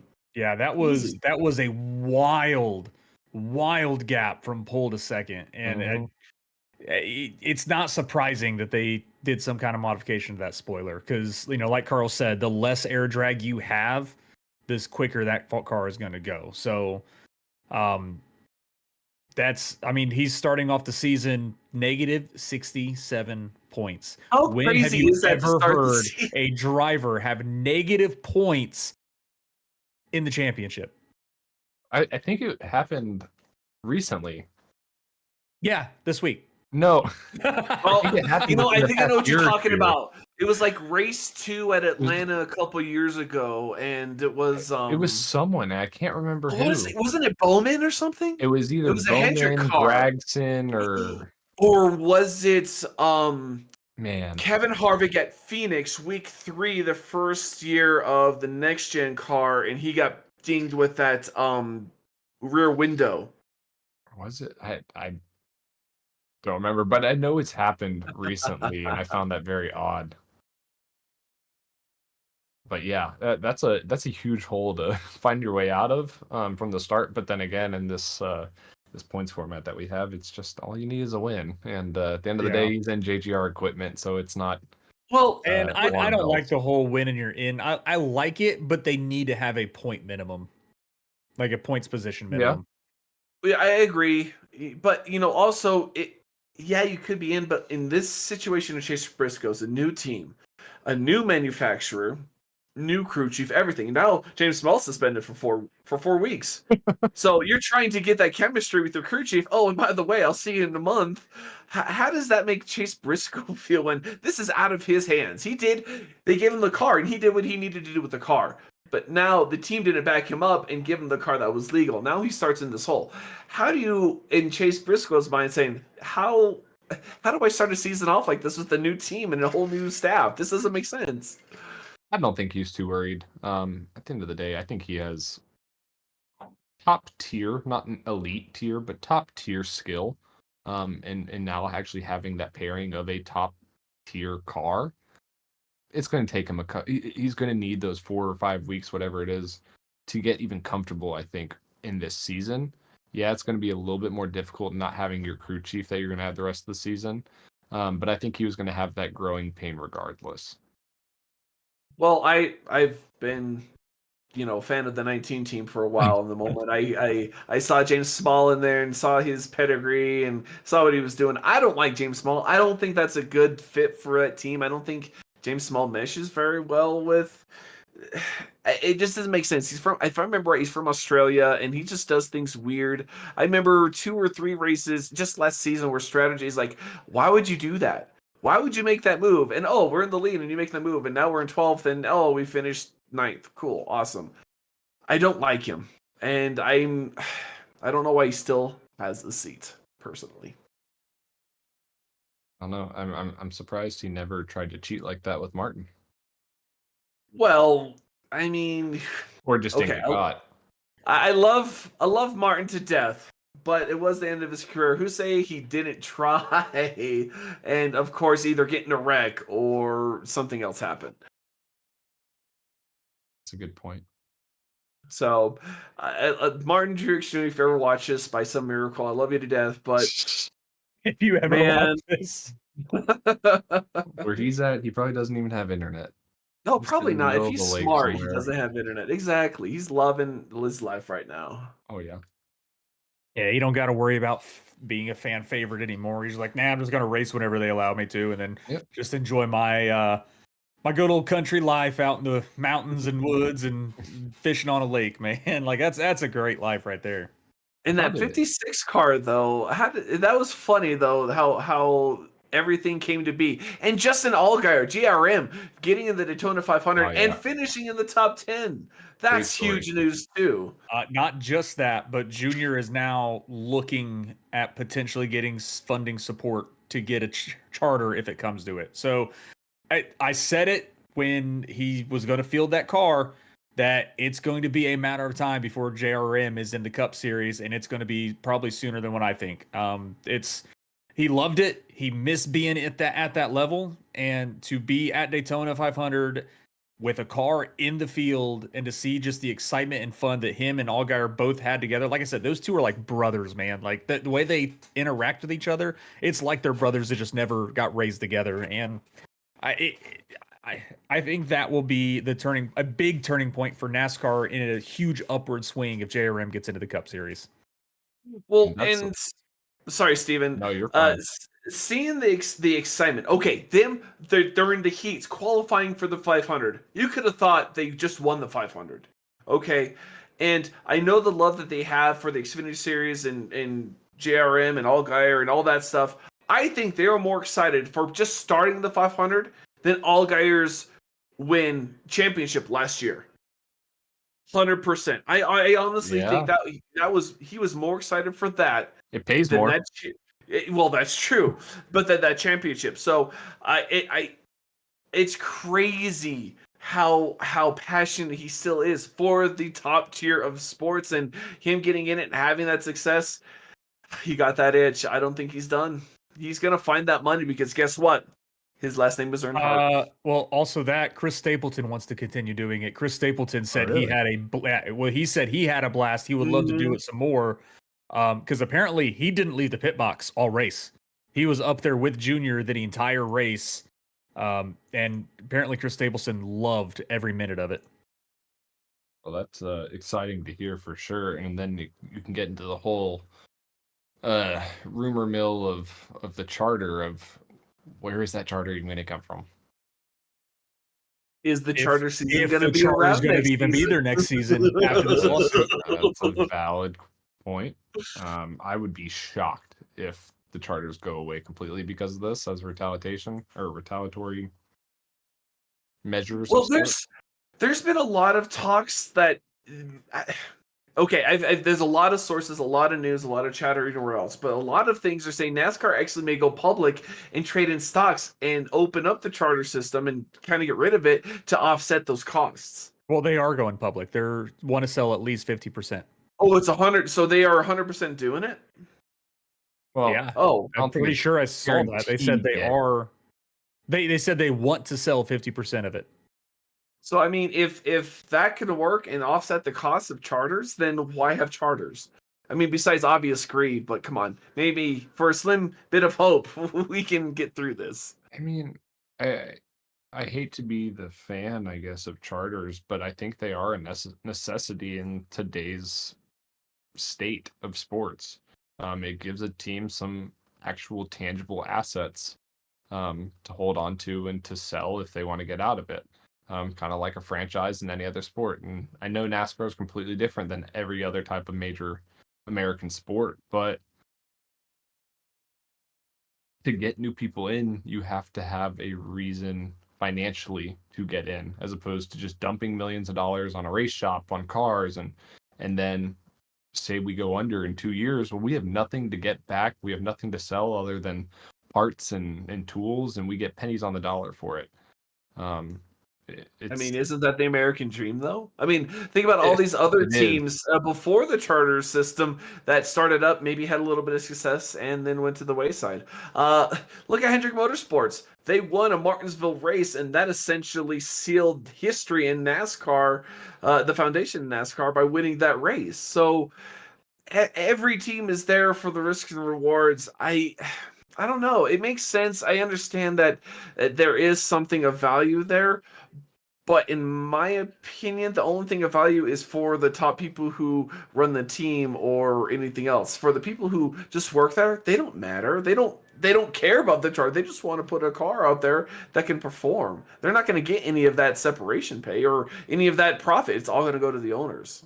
So here's the question: if the charter system goes away, do you think we'll see 45 plus cars trying to qualify for the Daytona 500 like we saw back in the day, or even more cars trying to qualify for each race? Because now you don't have to have a charter system, and you got more driver, more potential. Not saying we do potential, because there's a lot of talent out there. I mean, no, I Steven, do. say no. Steven, say no. I don't think it I changes do. anything.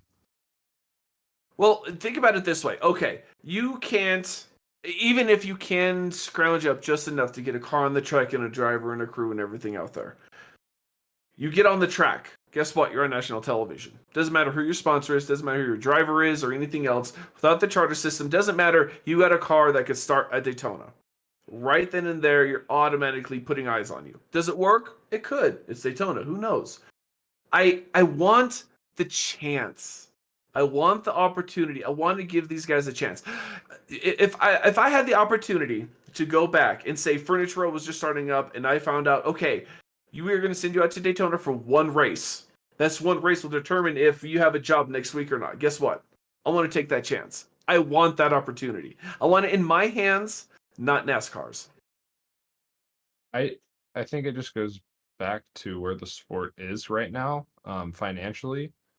And with the charter system as it is now, there's 36 guaranteed cars each week. Back before the charter system, there were 35 cars that were locked in based off of owner points or wherever the owner points were last year. It's a similar format of amount of cars locked in. And now you only have 4 open spots available to get in. So just because charters don't exist, I don't think that makes it be like, oh, you know what? We can go out, get a cup car, go qualify for Daytona. That you can do that now as an open car. Like, that's not stopping you. It doesn't open up any new opportunities that weren't already there. Non-charter teams do get less of a pay from the races. We don't know what the difference is between a charter team and a non-charter team when it comes to race winnings. But at the end of the day, you're not living as a race team off of your race winnings. You're living on your sponsorship, and the race winnings are a boost. They can get you better equipment. They can get you better people, etc., better drivers. But the way the sport is, I think you need those charters. Unfortunately, I know that's a very negative thing to say for a lot of NASCAR fans. Yeah.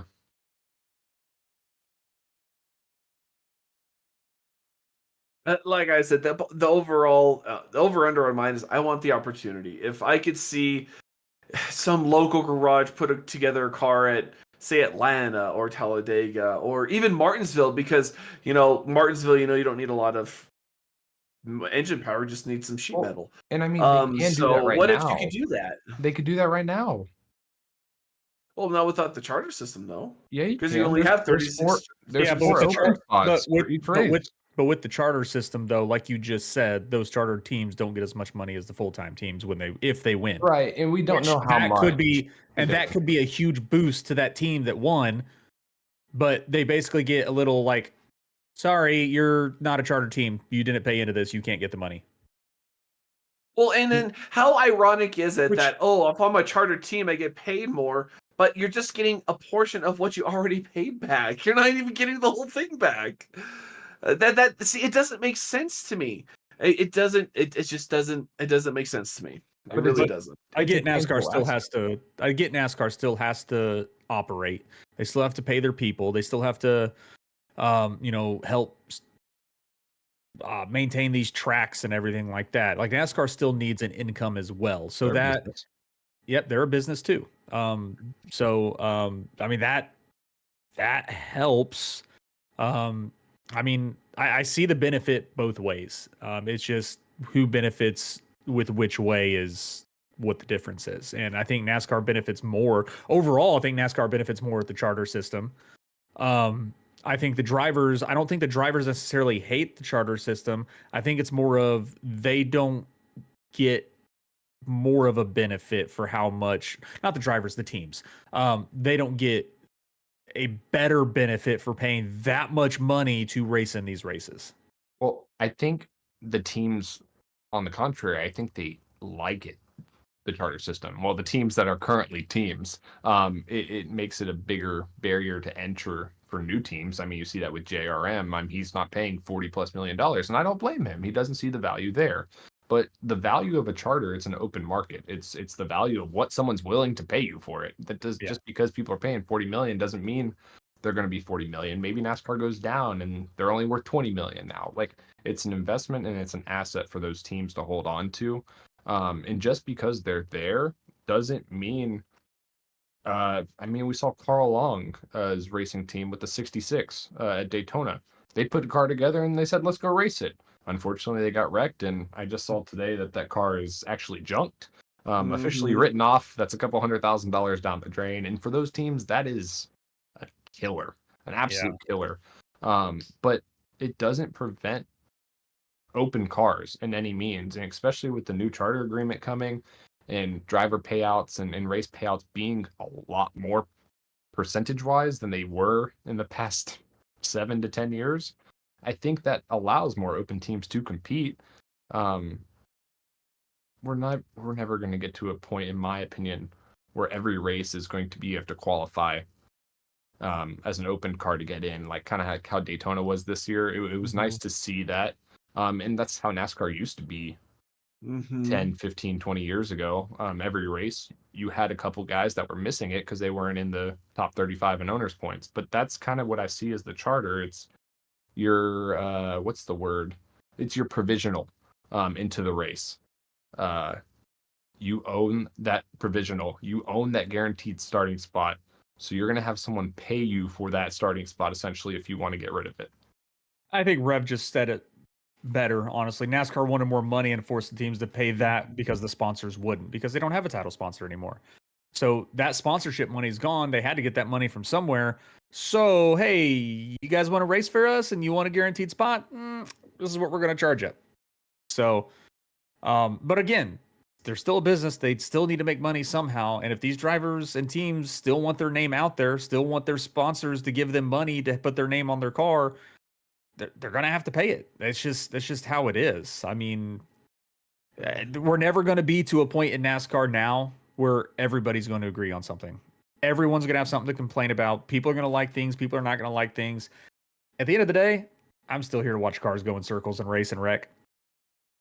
Yeah, it's not going to change who we are as fans by any means, but I mean, if we all want to get behind it, we can all fund a car. Let's get those merchandise sales up, and we can fund a car for the Daytona 500 next year. I Gavin have Rogers is 40 the driver. acres of space. We can open a shop easy. Gavin I mean, Rogers is the honestly, driver. I would love to figure out if we can somehow get an ARCA car for one That race. would be insane. Oh my gosh, that would be Hey, awesome. Rev, you're Down our the crew line. chief, buddy. Let's get a Yeah. hold of Cletus McFarland. Oh no! Yeah, right. Oh, no. We need someone who can finish the race. Oh man. Well, like any of us would have a better chance than him. Fair enough. Fair enough. Brendan, I don't know if there is necessarily a value that's known for an Xfinity team, because Xfinity teams don't have charters. So It's only the cup it's all, cars. yeah, it's all spectacle or speculative. Excuse me. But of- Xfinity has a title sponsor also. not anymore after this year. Not anymore after this That's season. awesome. So maybe are we? So okay, what will happen if Xfinity leaves? They don't find a new sponsor. Will they have to do a charter system? And I also heard Sunoco at this point, their contract expires at the end of the year, and there have been no talks of renewing either. Who would the official fuel of NASCAR be then? That's like losing Goodyear. What do you do? Oh, that's interesting. Wait, That's not as big of a problem, I think, as a Goodyear situation would be. But I think the biggest thing now, the drivers can pretty much choose whatever brand they want to for fuel. All in all, oh, no. Oh, nothing. That fell in. Okay, my bad. No. I'm watching too many kids movies. Sorry. yeah. Oh man, No. I would. Oh, EV. Let's not go into that discussion. That will No, never that's work. That's going to be a whole separate league, regardless. Yeah, But I'm not worried about that whole issue. but yeah. Anywho, Well, man, I remember the start of Formula E. The halfway Oh, point, they had to come God. in, change cars, and Okay, start The again. NASCAR me- Tesla I have division. I have got to share a story from yesterday, y'all. My wife, I'm in here on the computer. What am I doing? God, was I getting ready for the race? Anyway, wife came in here and she was like, "You want me to get into racing?" And I was like, "I mean, it'd be awesome." Yeah. She goes, "Cool. Well, I think I just found my way into getting into racing." I'm like, "Okay, what?" And she goes, "Who's the actor that plays Draco Malfoy?" I don't know his name, but I Okay. know you're talking That Either was way. the practice race. Either way, it was the practice race. Okay. So she comes in and she goes, whatever the guy, I'm just going to say Draco Malfoy. Tom She goes, Felton. Tom Felton. Tom Felton. She goes, Tom Felton's racing. I'm like, oh, okay. Well, that's cool. What's he racing in? Like Formula 2, Formula 4, like some kind of Miata. And she goes, Formula E. And I was like, oh, nobody cares. And she goes, do you not want me to get into racing? I'm like, no, not Formula E. Find a better series. Go watch Frankie Muniz in the truck series. That's what I told her. Formula I was like, E. you can watch. I was like, you can watch Frankie Muniz in the trucks. You can go watch Carlos Sainz, thanks to Carl, who's a huge Potterhead. She goes, well, who's that? I'm like, he's an F1 driver who's a huge Potter fan. She goes, well, what do I care about that? I'm like, because you're a Potterhead. What? No, I'm not gonna lie. I have watched a couple of Formula E races, and they are spectacular. In fact, these last couple of years, they actually released rule sets to where they actually finished the race in a single car now. Yeah, it's a so bonus kind of charge. exciting. Ooh. Yeah, exactly. Yeah, So they it's can charge the actually- car now on pit road. Yeah. So it's they're getting better, but I don't think electronic overall in sports is gonna work. Period. Hey, you know what? I will say it was better than the drone formula race that Dubai tried putting on. Yeah, they had those formula style cars in Dubai. It was 5 of them, and they were all driven by an AI computer. Interesting. It was not good. I want to see this. I'm curious now. It was not good. Can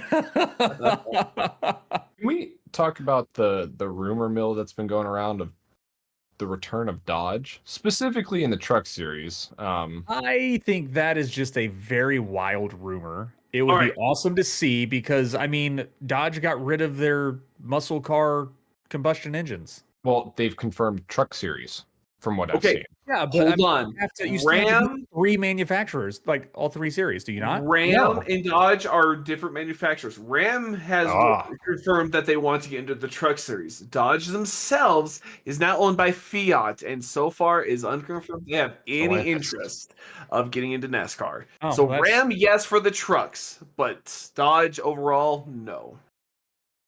I think that's awesome as a truck. Oh, I it's mean, come on. great. Yeah, I loved the Ram trucks when they were in the truck series. Like it was, I actually liked them more than the Chevys. The way they looked, I really did.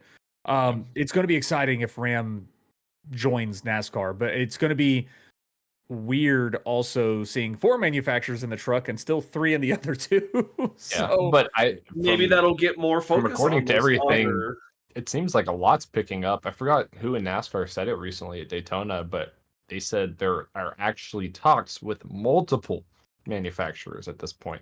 I know it's a Well, lot of like he said, she said, but NASCAR is actually confirming it at this point. Well, the reason why is because NASCAR is doing what IMSA is now doing, and they're putting oh god, I'm gonna completely forget what it is.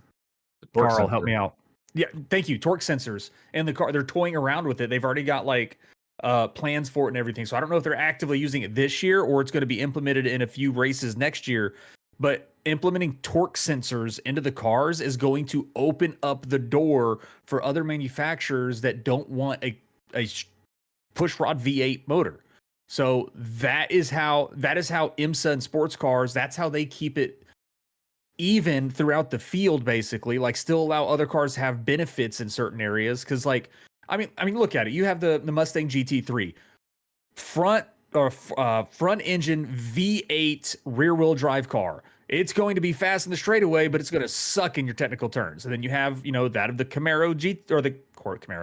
Corvette GT3 mid-engine V8 car. It's going to be fantastic in the corners. It's not going to have as much straightaway speed as the Mustang, but they use the torque sensors for that to kind of help balance the performance of all the cars out. So with NASCAR bringing in this torque sensor technology into the cars, it will open the door for way more manufacturers to consider joining the NASCAR field, which I'm not going to lie will be weird, but good for the sport. Devil's advocate here. Years down the road, we're talking 5 to 10 even maybe, NASCAR gets an influx of manufacturers to where it becomes more of an F1 style, where it's there's certain manufacturers and they're limited to 1 or 2 teams of cars. So you have, I could see it being more like IMSA. Yes. or maybe something similar along that lines. Well, and the thing about the torque sensors is, instead of trying to rule over, oh, you can only have this much engine size, this much displacement, this much boost at the turbo, blah, blah, blah. The torque sensor eliminates all of that, says you can only put X amount of power down at the road at any time. So the balance of performance changes so much. You could have V6 twin turbo engines, such as are in the Acura, your naturally aspirated V8 that is in our Cadillac, or, which I'm excited to hear, it's Sebring, the Aston Martin, I think it's a V10 Valkyrie. All manufacturers, all different. V12. But is it a V12? That's right. That's right. Sorry. It is a V12 non-hybrid. That's right. So Wow. it's a V12, and all of these manufacturers can do this. So if they open up and use these torque sensors to say, okay, you know what? Come in. I'll bring on Nissan, bring on Honda, bring on BMW, bring on Audi. Okay, let's put this. You know what? Hyundai with the Genesis. Who knows? They're not the ones for stock car, but what are you going to do with Koreans?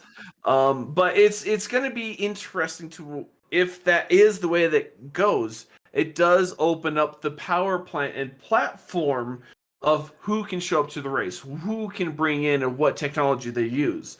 Because it doesn't matter if you bring a V12 to the track versus a V6, you can't exceed a certain torque to the wheels.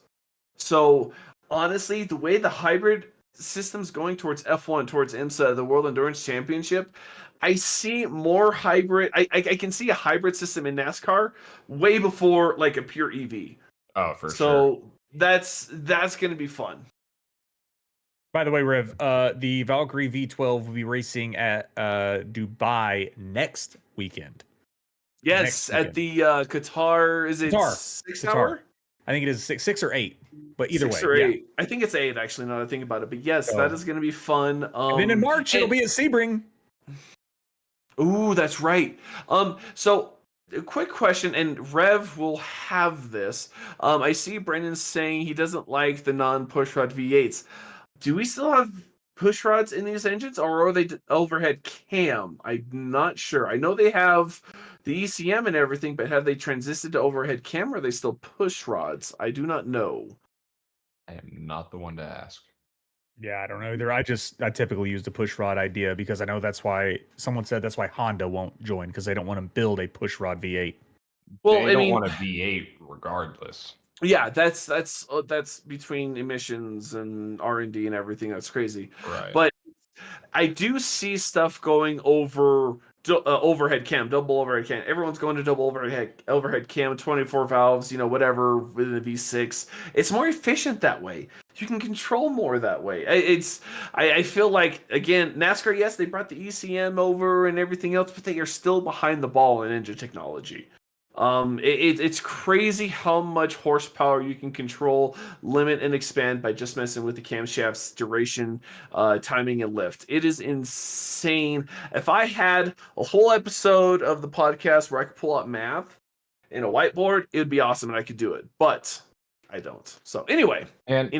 Brendan's talking about the different engines types in general, not liking it. I was watching a YouTube video the other day, and I really wish I can give the person credit for it. And I forgot who made the YouTube video, but it's this series that this one guy does about 2001, all the races after Dale Earnhardt's passing, and it literally the full week leading up to the race, the full race, all the headlines, everything.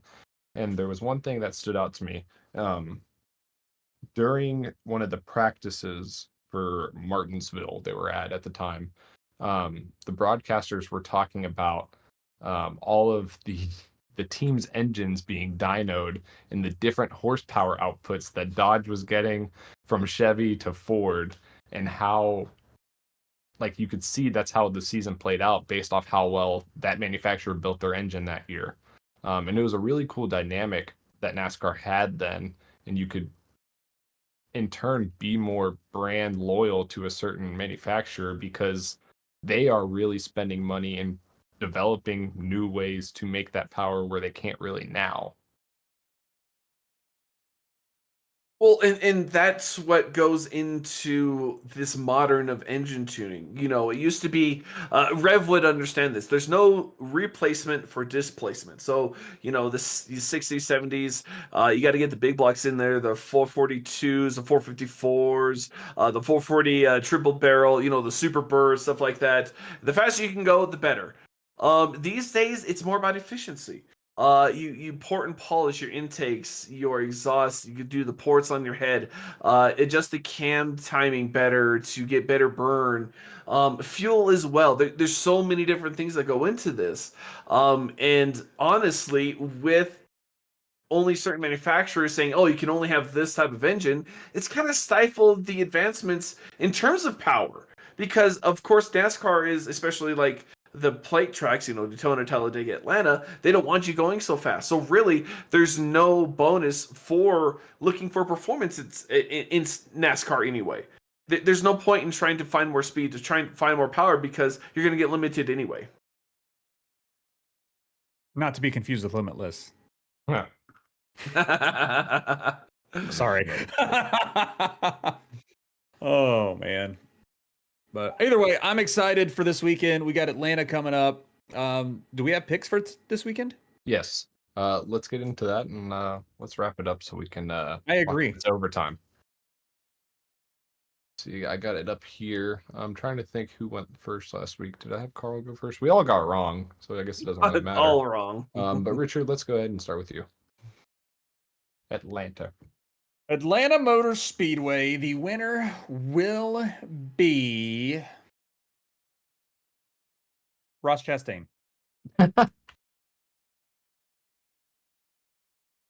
Why the Ross Chastain pick? Because I don't know. Fair. I really want to say SVG, and Suarez won it last year. I don't think SVG will be up there, so go with Ross Chastain. Carl? Kyle Busch. Really, Carl? That's a good pick. That's a good pick. He was in that battle last year, that 3-wide battle. He was looking for, he thought he had it too. I think Kyle Busch is going to make another charge and see if he can't get that win this year at Atlanta. It would be a fan favorite for sure. Jeez. I don't want to go No Joey pressure, Logano. Yeah, no, nobody wants to go for Joey Logano. Come on now. Joey Lasagna does not need to be in victory lane. So I will go Ryan Blaney. I The mean, other it's part still of that Penske 3-wide car, but it's the best Penske. You know, I car. have a confession to make. After Martin Truex retired, Ashley's like, "Oh, I need to find a driver. She has spent all offseason looking for a driver, and guess what driver she found? Sounds like Ryan Blaney. Ryan freaking Blaney. Hey, I don't blame her. She had to be a Penske driver, though. Come on. Hey, at least it's Ryan Blaney, though. Yeah, It Austin could have been That's true. Cindric or It's Lasagna. probably the best of the Penske cars, but Yeah, Yeah, as long as it wasn't Cindric or Lasagna, it's fine. those two trash cans. But yep, that is Atlanta this weekend for was the Advent Health 400, I believe. On Sunday it is Sunday, right? Yeah, Carl, who's your driver now? dude, I was kind of leaning towards Daniel Suarez, and then I heard he might get the axe, so I'm like, oh no. I'm still in the market. I actually don't think I'm going to have a driver this year. I think I want to take this driver and see what the market holds, but I think right now I'm a free agent. That's fair. Bet on yourself. Wow. You're your favorite driver. Also, hi, If Mrs. only my Pooler, we favorite saw you driver come did in. better. Also, those in the fantasy league, don't forget to submit your lineups before the race starts this weekend to ensure you're getting points throughout the year. Again, thank you to all of our sponsors: Sundance Pizza, Butt Kicker, Ideally, Ascendance Trucks, Rev Sim Shop, Maddox Graphics, Advanced GG. Promo code for Advanced GG being WolfX Live 10 for 10% off your orders. And check out all of the fun, new, exciting merch in the BRB merch hauler on Etsy. Just search BRB Racing League and you will find it. Support your favorite team, support your favorite husband, boyfriend, whoever. Like, I mean, I don't know who's watching this. Hey, get stuff for your baby. I actually just put in a huge order, so get stuff for she your did. baby. So did I. I put a big order in as well. Oh boy, oh boy. Nope. I want to thank you guys for ordering as much as y'all have, and unfortunately, I've had to make sure that the funds are available because the orders charge my credit card first, and then it gets reimbursed at the end of the month from sales. But yeah, no, it's been a great. Hey, I his wish I wife, was, Steven's Robert. wife is a vet, so he has all the money he needs. That's why he He's gets to also stay at been home. unemployed for like 4 months, and he's just been chilling at home. It's only been 4 months. I don't know how long it's been. It's been. But it's okay. It's 2 man. weeks for me, Steven. Don't worry. You'll be fine. It's gonna get better.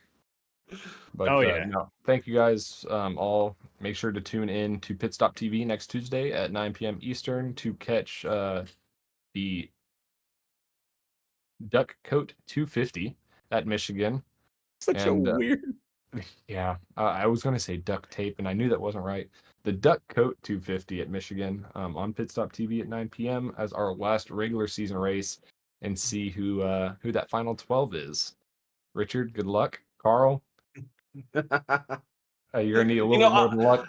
I'll take this opportunity to give Maddox Graphics a shout out. As a reminder, they are still doing paints for the league as well. You buy a paint from Maddox Graphics, $3 of that paint goes to the league. So support the league, support your local painters. I know, in fact, fun story. I don't know if anyone knows this, but Zachary Maddox was messing around with helmets and actually turned out really, really good. So you may be able to hit them up not only for your paint schemes, but your pit schemes, helmet schemes as well. Don't ask me. Some people's asked me to make paint schemes, and I'm kind of meh. It takes me too long to do a paint scheme. But thank you all for tuning in, and we will catch y'all next Tuesday and then following the next Thursday. But guys, I think it's time to buckle it up. I think it is. So let's buckle it up.